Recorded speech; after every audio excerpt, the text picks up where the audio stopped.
Umamin ang aktor na si Paolo Avellino tungkol sa tunay na kalagayan ng kanyang puso. Sa isang panayam, nagbigay siya ng pahayag na may espesyal na tao na nagpapasaya sa kanya nang tanungin kung siya ba ay single o may karelasyon. Ayon kay Paolo, mahalaga sa isang relasyon ang pag-unawa at pakikiramay sa isa't isa. Kailangan nating maunawaan ang pinagdadaanan ng ating kapareha.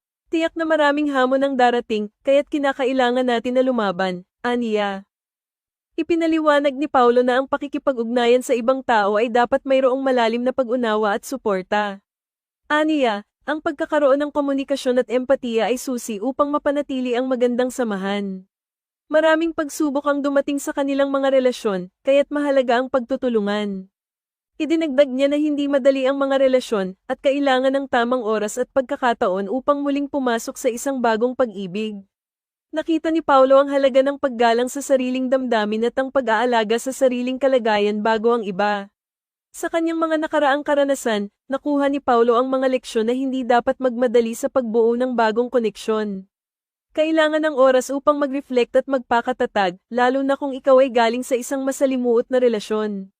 Pinahahalagahan din ni Paolo ang pagiging tapat sa sarili at sa kapareha.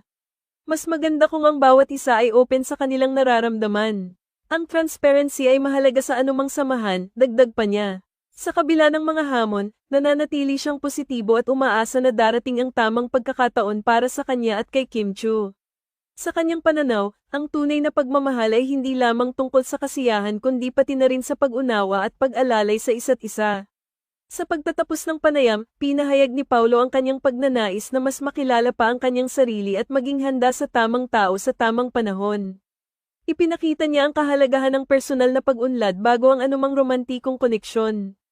Ang kanyang mga pahayag ay nagbigay ng inspirasyon sa marami, lalo na sa mga kabataan na nasa proseso ng pagtuklas sa kanilang mga damdamin at relasyon. Itinuro ni Paolo na ang pagmamahal ay hindi minamadali, ito ay isang proseso na dapat paghandaan at pahalagahan. Ano ang sa inyo sa balitang ito?